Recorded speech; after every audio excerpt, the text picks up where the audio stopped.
Good afternoon, everybody. It's a dog with you on another beautiful Monday, huh? This is the kind of weather that you like. 75 to 78 degrees. Supposed to be like this tomorrow, then cool down in the 60s. Better than 30s and 40s. Welcome to Weber This Week on a Monday, the 10th of April, 2017. It's time to rekindle my old friend Joe Sposato's in the house, and we're talking about one of his favorite topics, and that, of course, is the Waterloo High School Athletic Good Old Hall of Fame, which is coming up on the 27th of May, some 6 or 7 weeks away from now. But we're going to have Joe in, and Joe, welcome. Thanks for coming in, buddy. Thanks, Harold. Glad to be back. And Joe, of course, will run down the inductees, give us a little snippet of why these fine folks, and a basketball team will also be honored in May 27th, and it's certainly well-deserved, and a contributor will also be announced. Joe, you've been involved. Give our viewers an idea, first off, how many years the Athletic Hall of Fame at Waterloo's been going on for? We started in 1993 by inducting 9 people from, actually it was one per decade. And that was the first one we had was at the Seneca Falls Country Club. And we've been going, we did it annually for about 7 years, and now we go every year and a half. It's advantageous to us to do that because when people are not from the area anymore, right, we can maneuver a little bit if they can get back in the fall or if they can get back in the spring. So this year is a spring one, May 27th, and then the next time we have one, it will be in October of 2018. Very good. And by the way, 1993 brings back memories because myself and Tony Ganzon and our wives were on the cruise to Puerto Rico, and it was the storm of the century. Oh, jeez. In 93. Yeah. We got off the boat, and they said Fort Lauderdale. We were ready to fly from Lauderdale to Atlanta, then to Syracuse. Not exactly. One of the fine people came on the bus and said Atlanta's got 8 inches of snow. We, at the time, up in Seneca Falls where I was living, which I still am, had about 2.5 feet at that point. Did. And it got worse. Blizzard of 93. I'll never forget as long as I lived. And we had to stay in Lauderdale for 3 days. That was a lot of That's laughs. hard to take. Yeah. But we were out of cash. Thank God for the Gould's corporate card. Which, by the way, folks, if you're trying to get me indicted, I did pay that company back for all that money we spent. Joe, let's take a look at the list of inductees. And if you would, give us a quick snippet, if you would, on each of them.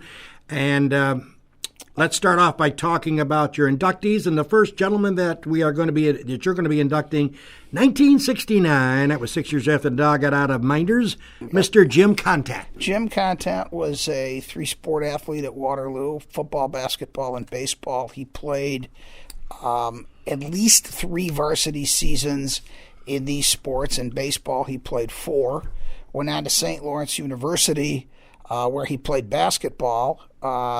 Jim passed away at an early age, at 44 years young, but people have nominated him, and this has been a year that we're going to be able to induct him. I know his children are coming, and his wife, and his brother and sister, who are now back living in town. So it'll be good to see those people. Now, you may have told me, because you're on every year talking about the Hall of Fame ceremonies and the great people that you're inducting into the Hall of Fame, which I know you and your committee take your job seriously. And I know it's tough because a lot of people want certain people in that aren't in yet. I know you have made a policy. You don't want to get 25 people inducted in 1 year. You want to kind of space it out. Talk a little bit about, if you would, clarify something, because I know all the Hall of Fames are kind of different. You look at their high school performance, obviously, sports. What about college? Do you consider that? Yes, we do. You do consider that? Yes, we do. Depending upon the decade that you're talking about, or the time period that you're talking about, we really don't use college very much for the 30s, 40s, and 50s. Okay? But once the 60s come, yes, that could be a deal breaker. Really? In what we're looking at. Interesting. Yes. Because the argument on the other side is you call yourselves the High School Athletic Hall of Fame. Right. And it gives the signal that you're supposed to be graded on what you did in high school and not college. They are. Okay. Now, but then anyone that adds to the resume, I think, you are what you are and you get what you get. And that's, I don't think we have slighted people that did not go to college or play in college. Understood, yeah. But I do believe that, there are people that have gone on and have brilliant careers in athletics that we have honored. Let me ask you before we get to the next inductee and give us a little controversy or comment about that person. Your committee, run down your committee if you would be so kind. Sure. The co-chairman is Tim Lincoln. He works at the school as the girls' varsity basketball coach. A long-standing member is Don Moretti, the former football coach at Waterloo. Right. We have Chuck Nightingale and Jim Mariano. Jim is our newest member. We have Janet Kraft, a phys ed teacher at the high school. We have people from outside the school, and Tom Schweitz, who is in North Carolina but keeps very much abreast of all this, and Mr. Lee Patchen, the former mayor. We have Faith Tam, who does our banquets for us. So that basically, and we have Ed Courtney, who we didn't allow in the room this year. For apparent reasons. We'll get to that in a second. Now, when you vote for an inductee and do you have a policy where it has to be unanimous vote, or can it be 6-2 in favor of induction? Usually there's a consensus. Okay. I mean, there have been times where there might have been one that wanted to wait another time or whatever, but mostly it's a full consensus. Very good. It's not like the Supreme Court at 5-4, you're saying. Oh, no. Well, we're finally going to get to 5-4 soon when we get this other guy in. Yeah, that only went through some drama. Okay, we got Jim Content that has been given a little snippet about why his outstanding efforts. We'll get him in this year on May 27th. A guy that I'm sure his dad bears up in heaven smiling and probably having himself a cocktail, my friend, is Mike Johnson's getting in. And Mike, of course, I know him very well. You obviously know him very well. He's an outstanding athlete as well. He was a three-sport athlete at Waterloo in football and basketball. His most outstanding sport was obviously lacrosse. Went on to finish his college career at Alfred University. He was at Washington College for a while and then transferred to Alfred. He is in the Alfred University Hall of Fame for lacrosse. And Mike is one of two Waterloo people who have really brought the sport to California. He and Tim Booth. Tim was inducted a year or two ago, and Mike is a current high school lacrosse coach out there. He's a salesman for a company. He's done very, very, very well for himself. And it'll be nice to see him back in Waterloo. Well, that's good. And, of course, we get back into the high 80s. That's started doing play-by-play in the 1970s. So these gentlemen bring back memories when I was down in the headset doing some basketball. And, of course, with your help, you gave us the best seat in the house to broadcast those games. We're going to also talk about another inductee coming in, a guy that I haven't seen forever, but I used to remember his pretty good, hell of a good athlete, Mr. Chad DeBolt. Chad was... he played football, basketball, and lacrosse at Waterloo, and he was an outstanding football player. He was a walk-on football player at Notre Dame, and he was, as a lacrosse player at Waterloo, he was outstanding and received a scholarship to play 4 years at Notre Dame University in lacrosse.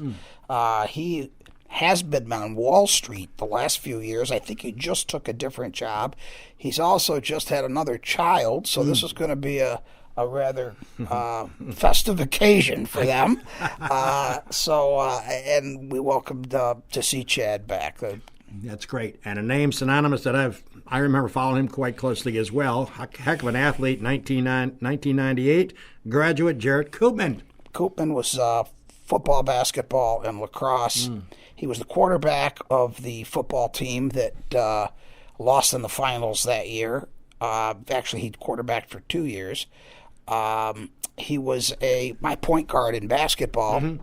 That year we lost to Penn Yan in the semis, and we had a very good season with him.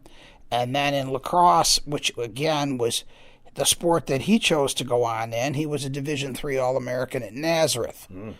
And Coop was an exciting guy to coach. He was a lot of fun, always hard-nosed and ready to play. And, of course, there's always a coach contributor that you try to analyze and bring in the fold of this wonderful event. If you just joined us, I'm the dog, Good to be with you on a Monday, along with my friend Joe Sposato and Jimmy Senacropi doing the directing and pulling the knobs and switches to keep us on the air. But this gentleman, I go back a long, long time with him. Probably he's not as long as you have known him. And he's coming in as a contributor and also as a coach. And that, of course, is the legendary Ed Courtney. And I know that time is of the essence. We're picking on poor Ed, but he must have been thrilled when finding out he made it. Yes, Ed came to Waterloo, just to give you a perspective of how old Ed is. Ed came to Waterloo and was the 7th grade teacher at St. Mary's School, and I was in 7th grade in the junior high school of Waterloo. So he goes as far back as the Schweitzes and DeSickos and those people, and the Lynches and the Hillmeyers. Sure. Yeah. So I think a couple of great statistics on Ed. He won his first sectional title in cross country in 1973 in boys cross country, and they just won their 6th or 7th, and it was this fall.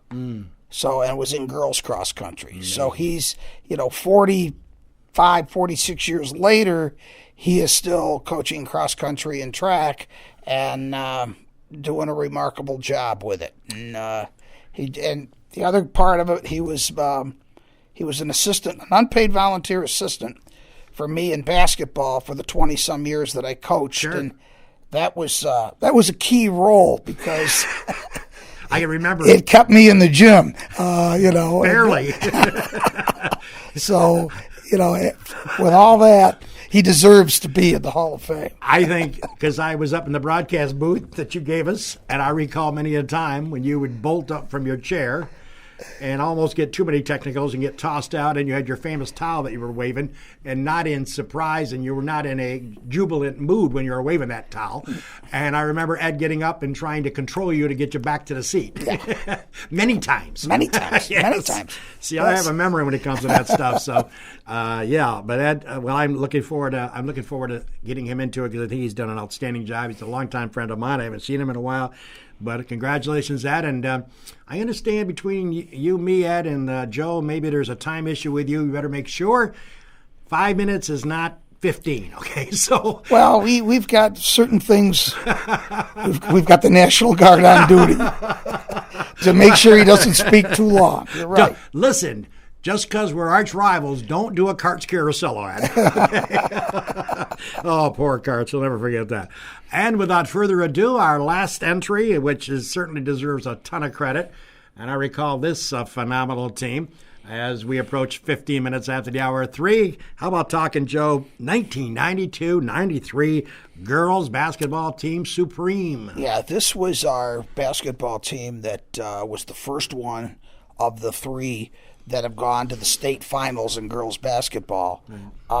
This was Tom Benetti's team, and their co-captains were Sandy Mitchell and Kara Roger Roberts, and she and Sandy were juniors at this time. Right. And they had a lot of talent around them with Jen Johnson and Kara Good and Rachel Poorman and Debbie Heinzman. Yep. And the whole team, the only person that could not make it back for this was Kara Good. So this is going to be a nice reunion for them. Great. And I'm sure there'll be some stories. If Tom doesn't tell any, I'm sure Sandy will remind him. So, well, you certainly got a great lineup. And before we take our commercial break, a couple of things. By the way, limited tickets for this upcoming event. It's going to be May 27th. Make a note. It's at Abigail's Restaurant in good old Waterloo. Cocktails at 6, dinner at 7:30. It's $35 per ticket. Tickets may be purchased starting on April 14th. That's this coming Friday at the Waterloo High School during school hours. Checks payable to the Waterloo Athletic Hall of Fame. Well, Joe, I just want to add one thing here. Sure. We probably have only between 35 to 40 tickets to sell. Wow. Because obviously Abigail's is a limited space. Sure. Right. And we've already, with all these people coming and their relatives and whatever, we're already in the 160s, so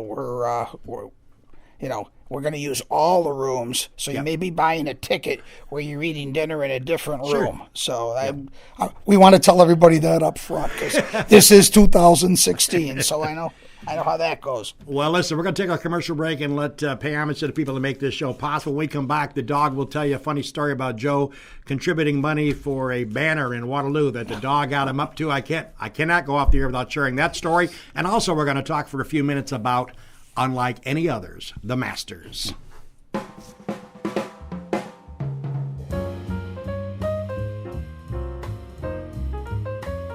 Del Lago Resort and Casino will feature a luxurious 205-room hotel, several restaurants ranging from casual to fine dining, and a 2,500-capacity entertainment venue called The Vine.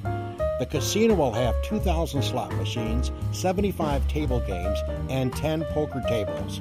Visit www.dellagosresort.com. Cayuga Lake National Bank. Visit Bill Ryan and his team for all of your banking needs. Offices in Union Springs and Aurora, a fine sponsor of this show for over 30 years. DA Liquor on Brent Street in Seneca Falls. Amy Padula and her team will find the right spirit for you every time. When you stop in, tell Amy the dog sent you. The Gould Hotel welcomes you to come out and enjoy the revitalization of this historic downtown Seneca Falls landmark. Every Wednesday is Ladies' Night with special price drinks and half-priced appetizers. Learn more at thegouldhotel.com. The Omen Theater on William Street in Lyons. See what's playing this week at omentheater.com. Located off New York State Thruway Exit 41, the McGee Diner has earned their reputation as a popular family restaurant, serving country, fresh, home-cooked meals daily. Stop in for breakfast, lunch, or dinner, and check out their menu at mcgeediner.com. Seneca Metals is an award-winning company that has earned a reputation of going above and beyond to protect the environment and support their community. As an EPA inspector once said, their operation is head and shoulders above the rest. And the Newark Pilots of the Perfect Game Collegiate Baseball League, a minor league team with a major league ballpark. Season ticket packages available at newarkpilots.com. And the Wilson Press in Seneca Falls. My good pal Rich Rickey and his team can handle all of your printing and mailing needs. Visit them online at wpress.com. Rich Rickey and Wilson Press, a fine sponsor of Weber This Week.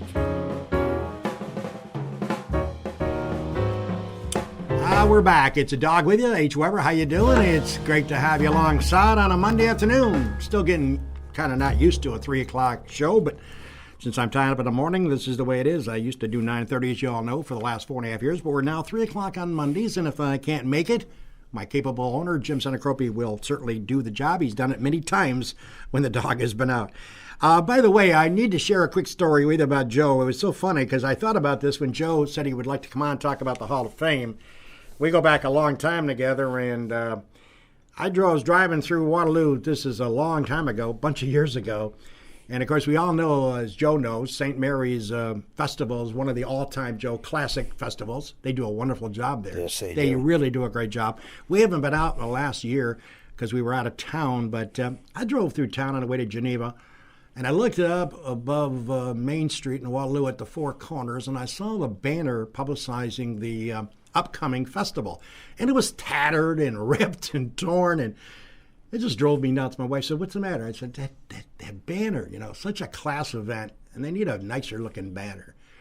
So I never forget anything. I put in the back of my brain cell, which I got 3 of them, and I went to do my show on Monday morning, and I decided, you know what?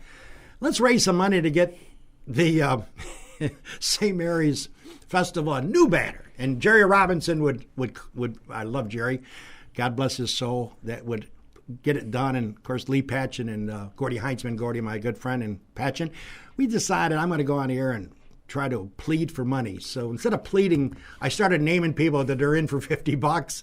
It was like a game I was playing. And I said, George soon, of course, as you know, Joe and Jimmy know he owned the station. I said, George is up early. We'll get him down for a 50, so I wrote his name down. Let's see. Gordy Heinzman, he's on the way to work. We'll put him down for 50. And Gordy almost went off the road because he heard the show on the radio. And I said, Lee Patch, and he was sleeping, and he almost fell out of bed when his wife told him, do you know you just got mentioned as giving the dog $50 for this banner? What?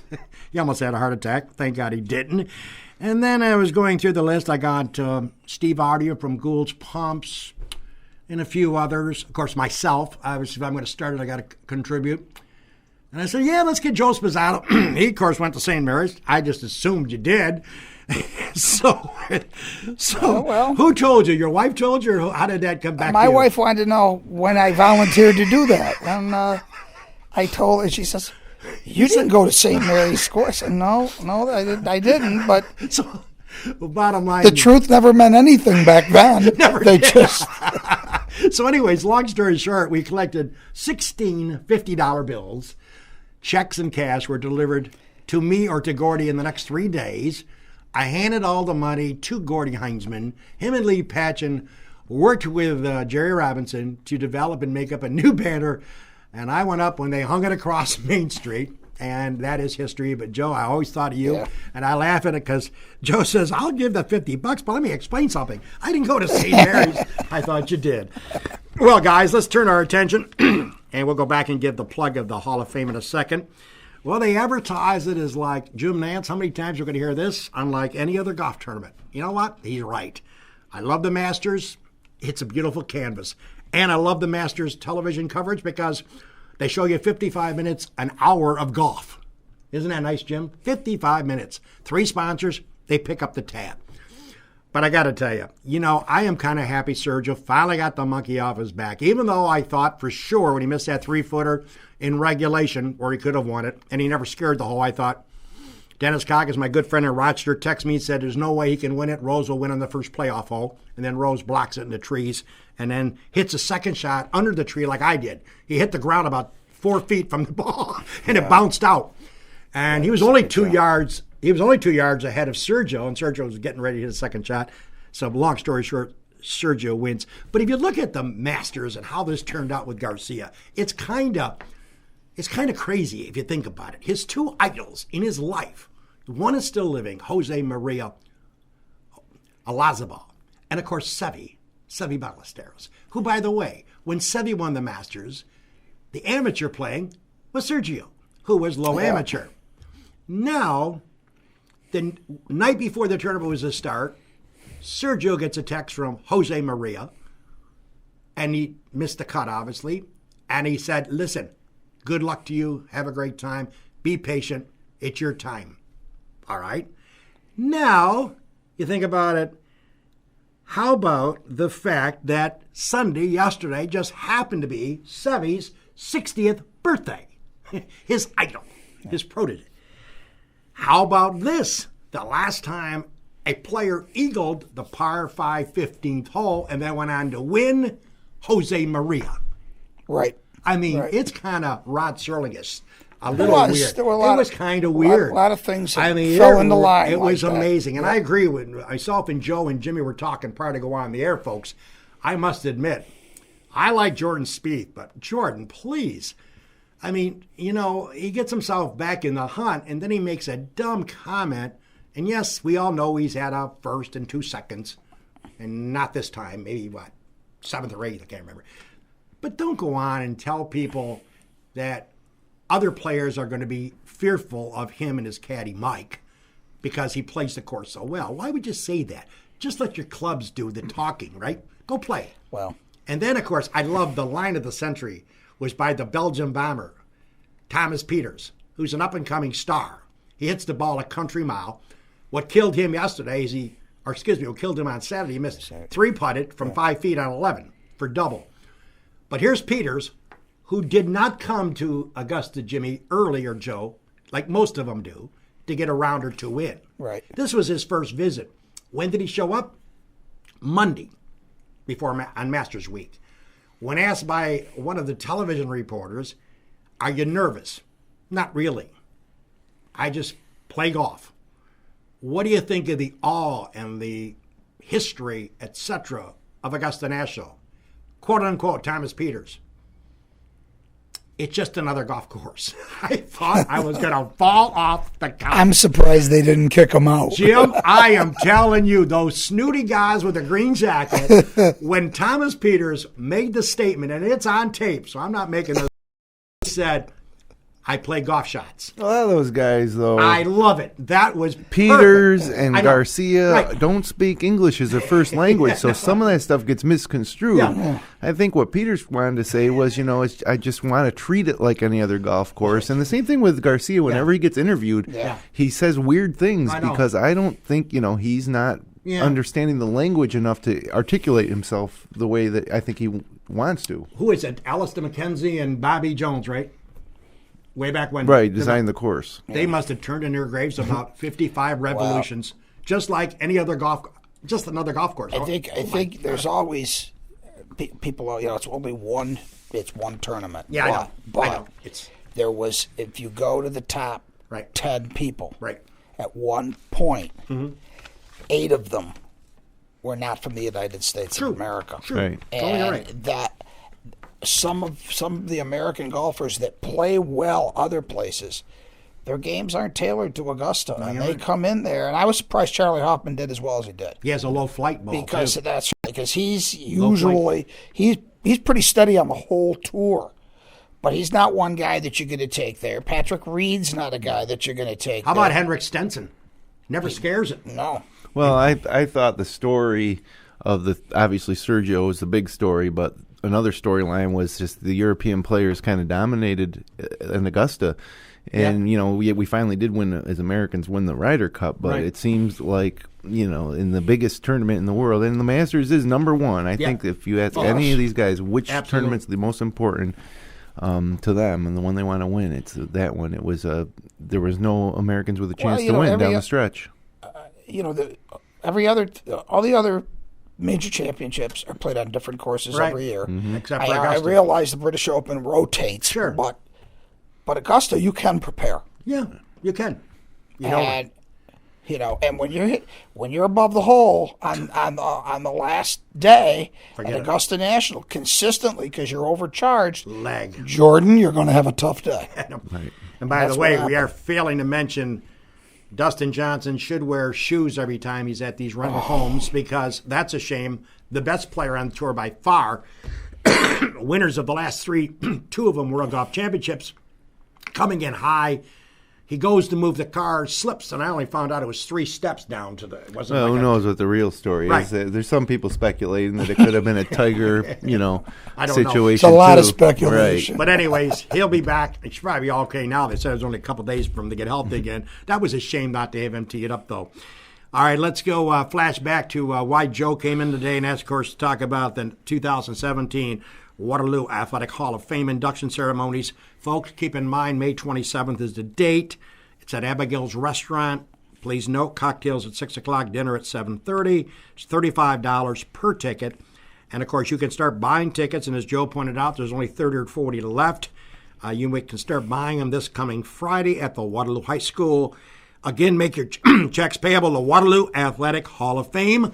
And the inductees for 2017 with great pride are Jimmy Content, 1969 grad, Mike Johnson, 1988, Chad DeBolch, 1998, Jared Koopman, 1998, Ed Courtney, my good friend, coach and contributor. I'm sure a lot of people give him a standing O when he comes up to the podium. And, of course, let's not forget one of the greatest teams I ever had a chance to witness in the local area for high school. The 1992-93 girls basketball team will come in, obviously, as a team. So, Joe, we wish you nothing but the best. I know it'll be a sensational night, and we look forward to you coming back next time. Thanks for having me, Jim. Thanks for having me, and appreciate the support you always give us. No problem. By the way, we're going to stay on the Waterloo theme next week. We expect Sal Franzone coming in the house, the owner of Cicino's in Waterloo and Geneva, and our answer to Las Vegas, Del Lago. He's got a place there, and it's always busy. We hope to get Sal in here next week.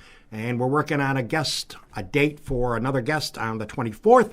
And then, of course, we'll take a couple of weeks off. We'll let you know. If you have interest in coming on my show, very easy. Just let us know through Jim or myself. You can email either one of us and let us know the topic, and we'll work a date out for you. We try not to discount anybody who would like to come on and spend 30 minutes with the dog, like my friend Joe did. So, speaking for Joe Sposato and our director-owner, Jim Senacropi, this is H. Weber, the dog, bidding you farewell. Hey, folks, get out the shorts, baby. 80 tomorrow.